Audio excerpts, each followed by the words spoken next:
Hi, welcome to Place Your Bets. I am Dasia Betts, and I am here with Miss Tasha Pettis Bonds.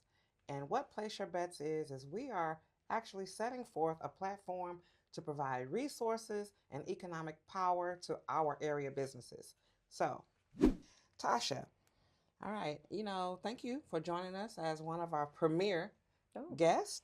And when we thought about Place Your Bets, we thought about what is lacking in our business community and what are some of the barriers to some of our businesses succeeding. So, what I want to know is from you, and maybe you could give a little brief about your background first before I ask a question. sure. Thank you. So I'm Tasha Pettis Bonds. I have been in some form of bank leadership or non for profit leadership for the past 30 years. I've worked at small banks, big banks, credit unions, small business, mortgage, community and economic development, retail management, operations, you name Okay. it. I've probably done it. Okay. Um, what I absolutely love about having a 30-year career is the synergy I've been able to build within the communities I've served in, with a primary focus on Black and Brown and ways that we can improve capital access for them. Awesome. Awesome. So, with that being said, what's the biggest misconception business owners have about getting a loan? Because we Mm, all understand that access to capital is important as it relates to business. So, yeah. what would you say the biggest misconception is? One of the biggest misconceptions is people automatically assume I have a great idea, I'm going to get funded for it. And And that great idea is just that, a great idea. They don't think about um, the business model. They don't think about the business plan. The only thing they think about is that, they say I can cook really well, so I'm going to open up a restaurant, and it's going to be the best-selling restaurant in St. Louis because I'm watching TikTok and seeing everybody else be successful. They go into the bank. I'm ready for a loan. and what from that synopsis, why are so many qualified entrepreneurs decline for funding? Well, because of that. That's the number one reason is lack of preparation. We see so many people come in, whether I was at a bank, credit union, or the CDFI that I'm with. You see so many people come in with the thought that they are ready to run a business, but they haven't even scratched the surface of some of the smaller things that need to be put into place, like a business plan. Oh, yes. Some people, they don't understand how to even price. Like it's a long line of reasons why people are not prepared when they come into a business. Um, another misconception is I can be a business leader, but I can have bad credit too. I don't have to worry about my personal credit because that should have nothing to do with me going into this bank to get a business loan. Now I'm going to kind of come off course for a moment with that because, let's talk a little bit about Mm-hmm. the credit, right? Because there's business credit and then there's personal credit. Now, how does all that correlate to actually assisting with funding? The easiest way I can think of for people to understand this is if I own a business over here and it's secondary, but I can't handle my primary, what am I going to give up? Am I going to give up my house first, or am I going to give up this business mortgage payment first? Probably you're going to give up that business. Right. Hmm. So, what banks have to do is assess your personal credit. So, Tasha, again, tell me what are some of the misconceptions of funding that most small businesses have? The concept that if I have a great idea, then my business should be able to be funded is one. Secondly, my passion means that I should be automatically bankable. Mm. So they don't even think about the personal credit, the business planning, or any of those components that are necessary. And then they automatically assume that if I walk into a bank with the great idea and I have money in that bank, then that bank is going to give me funding for my great idea. Good point. To that though, so let's say, I mean, I know a lot of people have a lot of money in the bank, so they can't utilize those assets to offset the funding, and maybe that just depends on how much funding they're seeking. Well, it's also depends on the bank and what their products and Mm, services are. got you. So another key component in order to seek funding is that you have to understand the current bank that you're at, what products and services do they offer, does it match your need, And if it does not, then you go and meet with other banks and credit unions and determine if they'll be willing to match your need. So I have someone right now, they have $100,000 in the bank, and the bank will not offer them a $50,000 line of credit. Well, they felt, well, that bank should automatically give me a loan. The bank just doesn't have the product to secure it with funds. Wow. Yep. So it's just really understanding the bank that you're at and what products and services that they have that they can do. So I told her it wasn't anything personal. She felt that it was, oh, it's because I'm a black woman. No, it's not. They don't have that product, you know. But here's a few banks that have CD secured loans, CD secured lines of credit. Gotcha. So being able to be that resource for people like that, because sometimes they get stuck and think, oh, it's because I'm black or it's because I'm a woman. No, it just may not be the right space for you. That bank may not have that product or service, but let's find one that does. And that's just through conversation that you learn. So is that a part of the technical assistance? Technical assistance is huge. So tell me about So that. technical assistance starts with not just understanding like the bank's products and services, but it understands you as the business owner. So it's what I talked a little bit about a while around business planning, proper business planning. So you have this idea that I think I can be good at this, but then that idea has to become functional, right? So you can't just leave it in the idea space and say, I think I'll be a good business owner. How do you manage finances personally? Like really assessing that, because everybody knows credit scores, they're going to look at your credit. I know of no bank that does not look at your personal credit to give you a business loan. Right. So that's the first thing, is understanding how do you manage your personal finances, and how then is that going to transcend into your business financial management. Understanding what partners I need. So if you get really good at planning your business, then you would also know I need an accountant. I need someone to help me with HR. I need someone to help me with marketing, especially if those are not your strengths. Right. So it's this concept that if you focus on what your strengths are and then build your team to support those gaps and challenges, then you're strengthening yourself as a business owner. You're positioning yourself to be a better business owner, to create a stronger business plan, and then those checkpoints along the way to make sure that you're succeeding in what your goal is.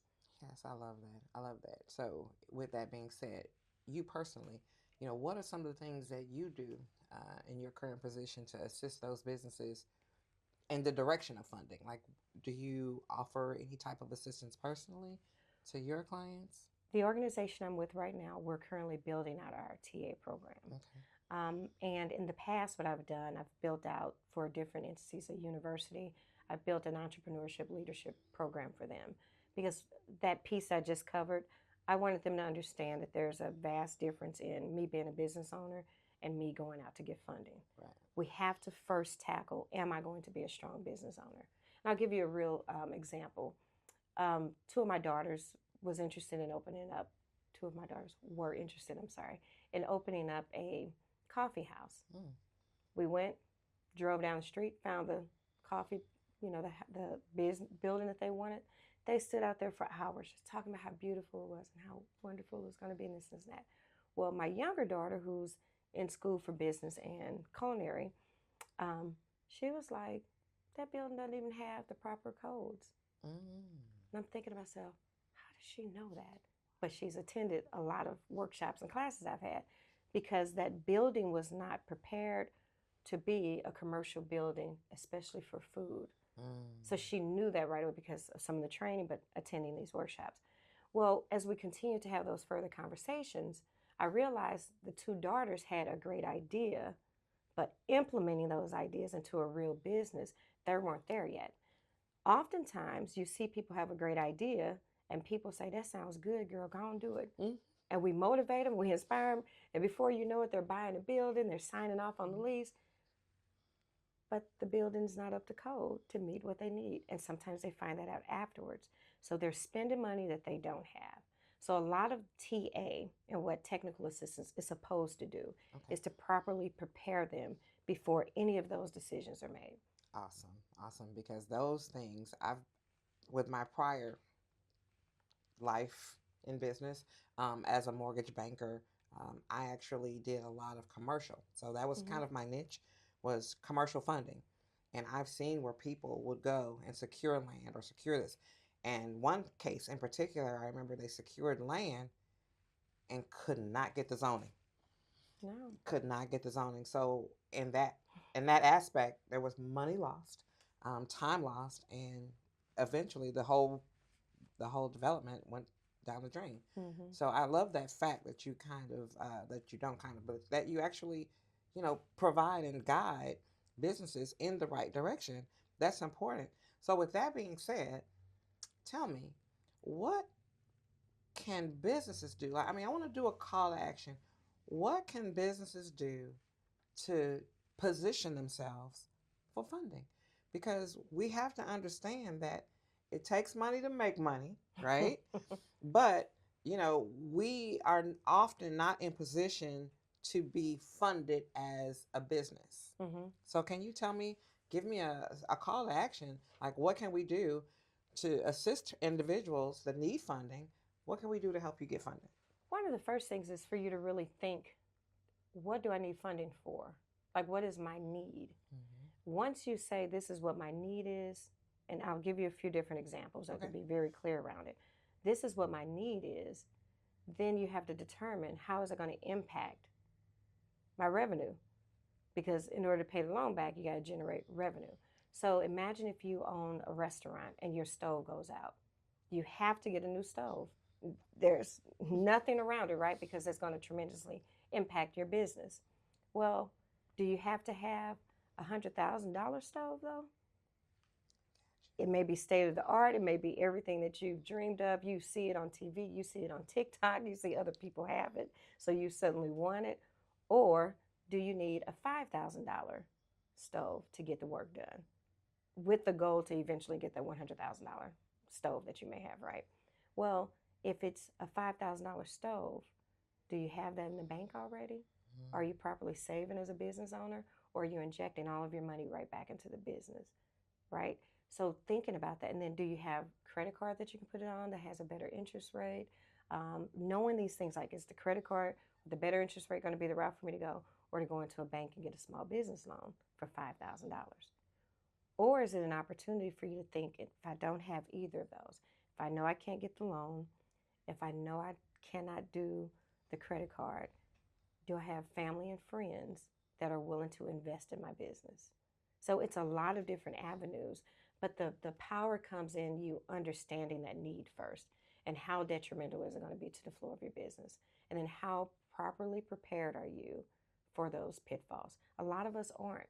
A lot of us go into business, we instantly go into debt. If we don't do a loan right away with the hard money lenders that are out there, Oh. we go to some of the CDFIs that we heard do good things for our community, that we know don't necessarily do good things for our Right. community. Right. We put up, if we have a house, we'll put up our house.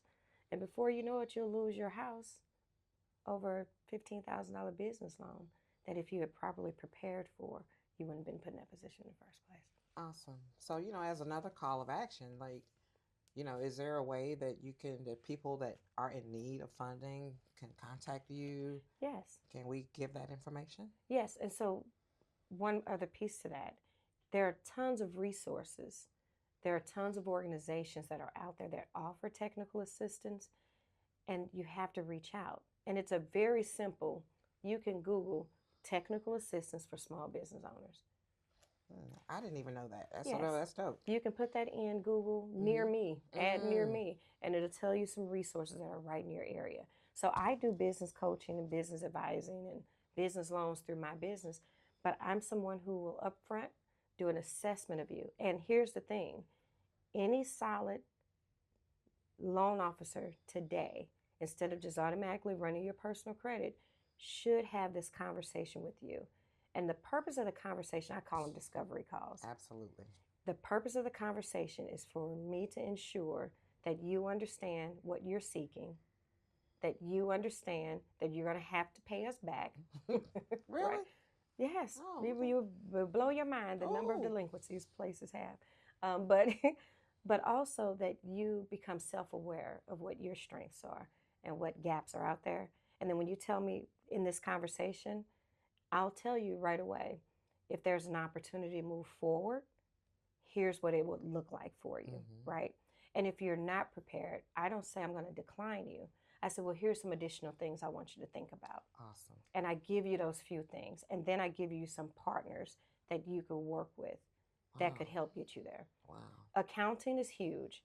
So, one of the biggest reasons why people get declined for loans is because the personal credit. But the second thing is they take losses every single year Oh. on their business. You cannot be negative in your tax return reporting to save on taxes, but then come to us to get a loan because you said, I lost 18,000 last year. Right. So cash flow matters and us understanding cash flow, but you as your business owner understanding and how you're reporting your cash flow is important too. Because when we start looking into the numbers, why would we give you $100,000 loan if for the past 5 years you've shown a loss in your business, right? That makes sense. And oftentimes people take the losses because they don't want to have to pay taxes. Pay your taxes if you're making the money.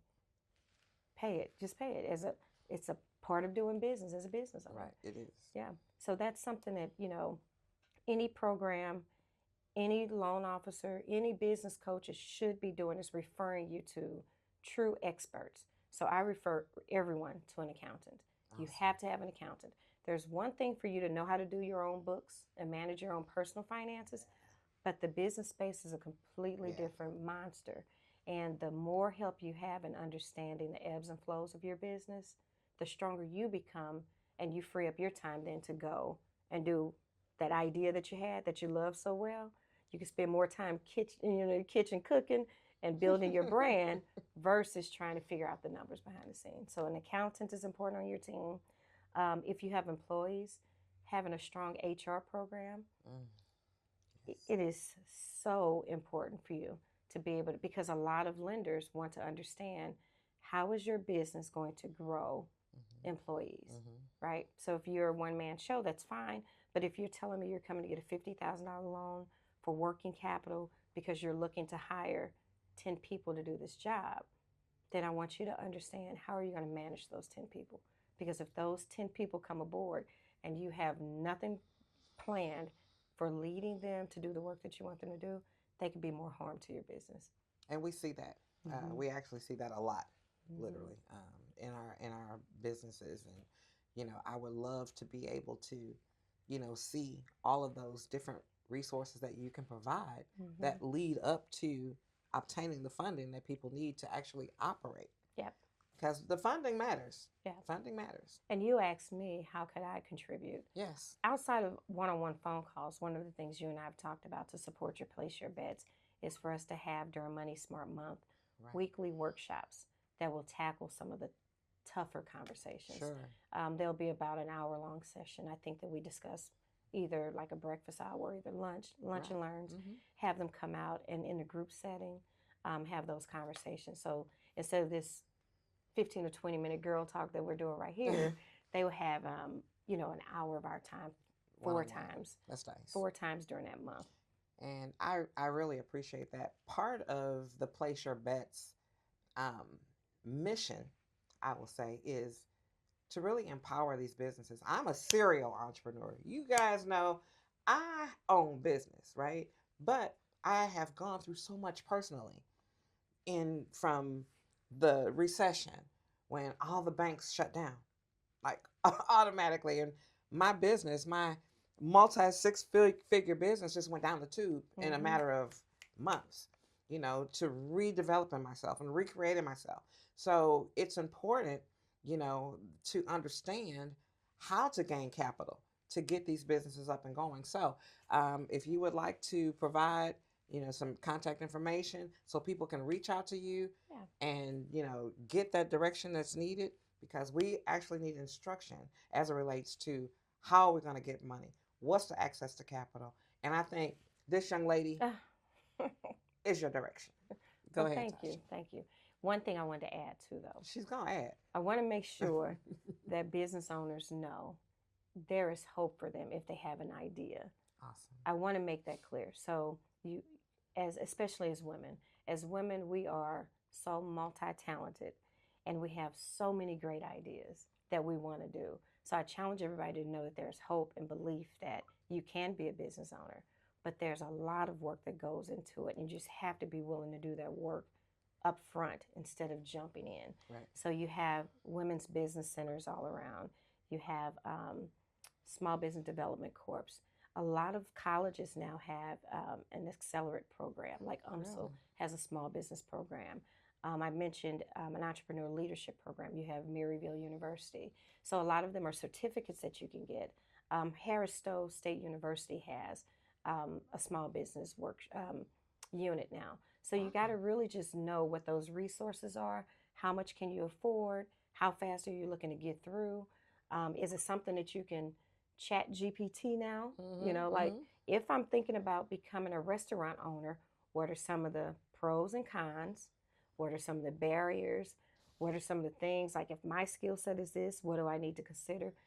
Those are quality conversations you should have with any business coach instead of just waiting for my April workshops with you. There's Absolutely. so much resources. So I can be reached at, I think my email is tpettis at altcap.org. I got to figure that out.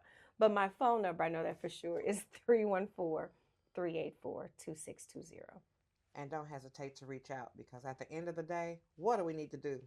We need to place your bets, baby. Place your bets on yourself. It's been real, Tasha. Thank you very Thank much. you.